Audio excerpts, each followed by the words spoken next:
The leader of al-Qaeda, Ayman al Zawahiri, has been killed in a U.S. drone strike in Afghanistan over the weekend. In a televised address, U.S. President Joe Biden said intelligence officials tracked Zawahiri to a home in downtown Kabul, where he was hiding with his family. Biden approved the operation last week.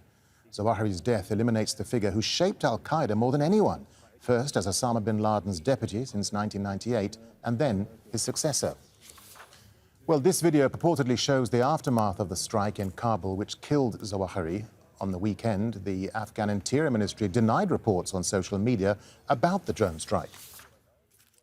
From hiding, he coordinated al-Qaeda's branches and all around the world, including setting priorities for providing operational guidance that call for and inspired attacks against U.S. targets. He made videos, including in recent weeks, calling for his followers to attack the United States and our allies. Now, justice has been delivered, and this terrorist leader is no more. Well, Mohammed Jamjoon has more now on the man who was al-Qaeda's second most prominent figure after Osama bin Laden. Ayman al Zawahiri had long been a deputy to Osama bin Laden. But after the U.S. killing of the then al-Qaeda leader in 2011, Zawahiri took charge of the armed group, attempting to expand its reach while never engendering the kind of loyalty afforded his predecessor.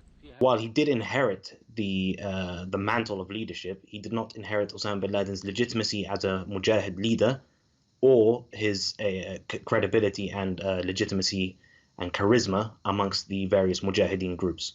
Born in Egypt in 1951, Zawahiri came from a distinguished family, studied medicine, and became a surgeon. In 1973, he joined the Egyptian Islamic Jihad group.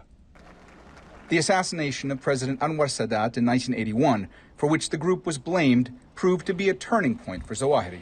While he was not charged in connection with Sadat's killing, he was imprisoned on conspiracy charges, one of thousands of religious activists jailed and tortured after the assassination. Many analysts say that experience would eventually lead him to violence.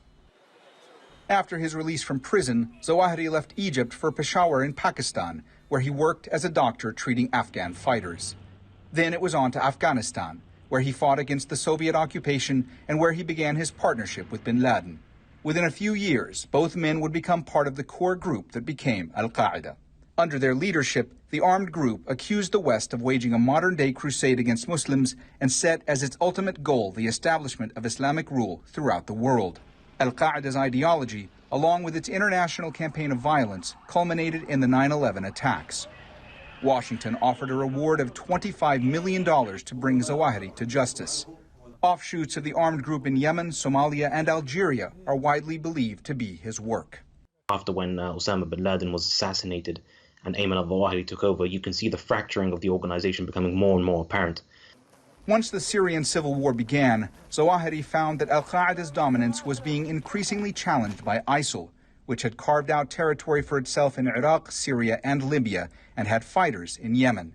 In 2016, Zawahiri urged Afghan fighters to rally around the Taliban and reject ISIL's branch in Afghanistan.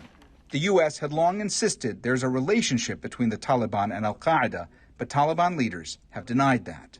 I call upon the brotherly Muslims and jihadis in general, and in Afghanistan in particular, to get behind the jihadi, the patient and the steadfast emirate, and not to respond to the calls aimed at dividing the ranks of jihadis.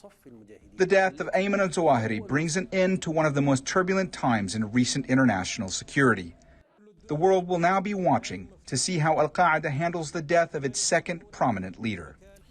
Well, Dave DeRoche is a senior fellow at the Gulf International Forum. He says the fact that al-Qaeda's leader was killed in Kabul suggests Afghanistan's government is protecting armed groups.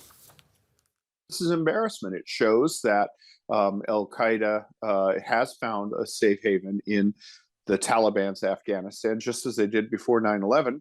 And it basically puts the lie to any idea that they have changed from what they were, as if, the proof of repression of women, mismanagement of the economy, as if any proof were needed. The Taliban is what they've always been.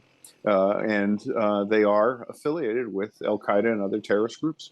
The problem is this happened in downtown Kabul in a house owned by a prominent leader in the Taliban.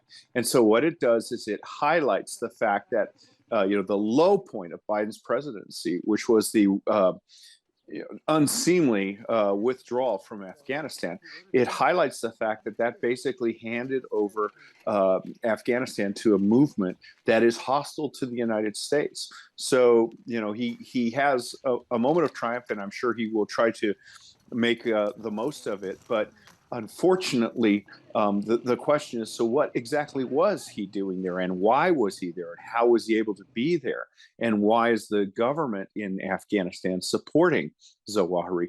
Those are all embarrassing questions for Biden that harkens back to the low point of his presidency.